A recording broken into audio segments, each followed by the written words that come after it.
Mari kita sekarang membulatkan tekad kita, membenahi diri kita dan unsur kita dan lingkungan kita dan lingkaran kita. Mari kita bertekad untuk menyelamatkan, menjaga dan mengelola kekayaan alam kita untuk sebesar-besarnya kepentingan rakyat kita.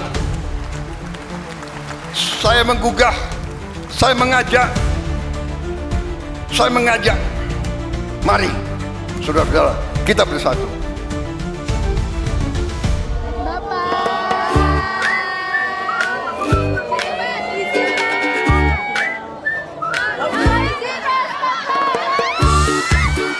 Guys, jujur deh, apa yang pertama kali melintas di otak kalian pas denger nama Prabowo Subianto?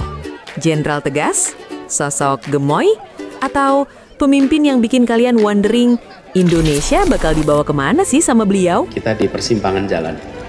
Banyak yang bilang Indonesia lagi di persimpangan jalan. Ada yang hype banget, tapi nggak sedikit juga yang masih masang muka skeptis, bahkan takut. It's okay, valid kok perasaan kalian. Tapi hari ini gue bakal spill fakta-fakta yang mungkin belum lo sadari tentang The New Prabowo Subianto. Kita bakal bedah visi gilanya, cara mainnya yang unik, dan kenapa narasi pesimis itu udah nggak relevan lagi sekarang. Tapi sebelum kita masuk ke daging pembahasannya, buat lo yang peduli sama masa depan bangsa ini, atau minimal penasaran aja, tekan dulu dong tombol subscribe-nya. Aktifin loncengnya biar lo nggak ketinggalan update penting yang daging semua. Udah? Cool, let's dive in. Oke, first thing first, kita ngomongin character development. Kalau ini film, Prabowo itu punya arc yang gokil. Dari sosok militer yang kaku dan super disiplin, bertransformasi jadi negarawan yang jujur aja, makin kesini makin legowo.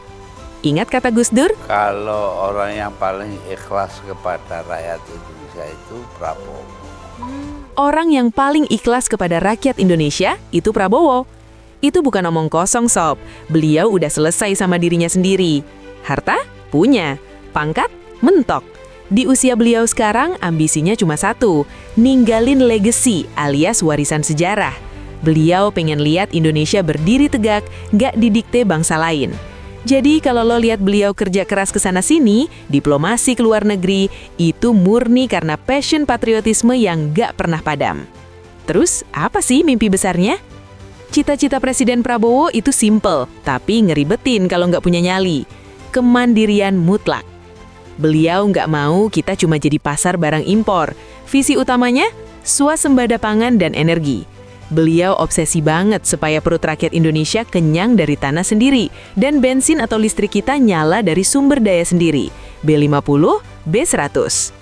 Terus, program makan bergizi gratis. Banyak yang nyinyir, bagi-bagi nasi doang. No bro, ini investasi SDM jangka panjang. Prabowo sadar, stunting dan kurang gizi itu musuh utama kecerdasan bangsa. Lo nggak bisa berharap Indonesia jadi negara maju kalau anak-anaknya kurang gizi.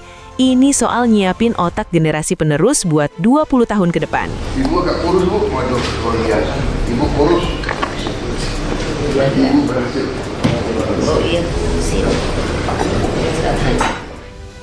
Nah, terus gimana cara beliau ngatasin masalah segunung di negeri ini?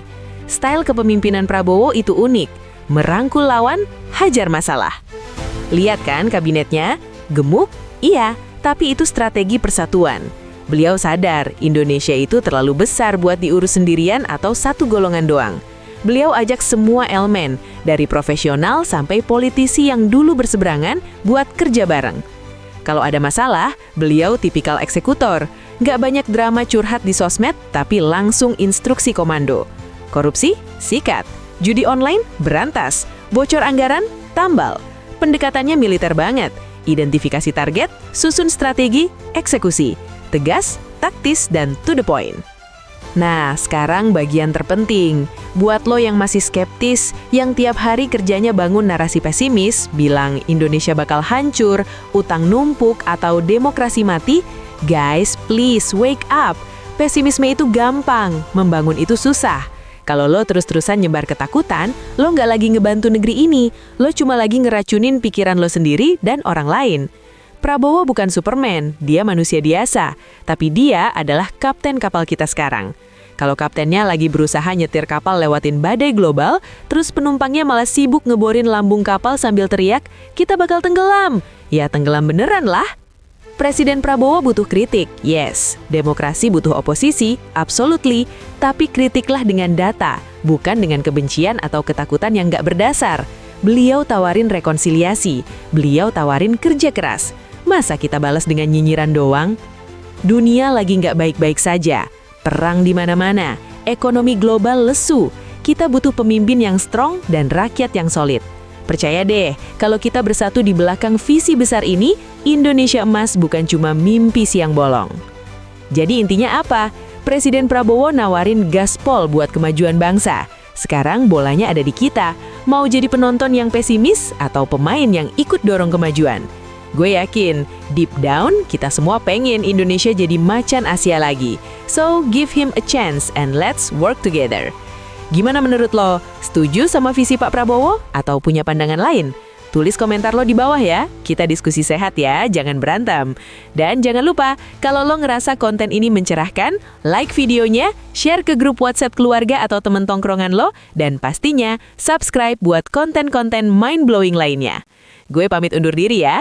Maju terus Indonesia. Peace out.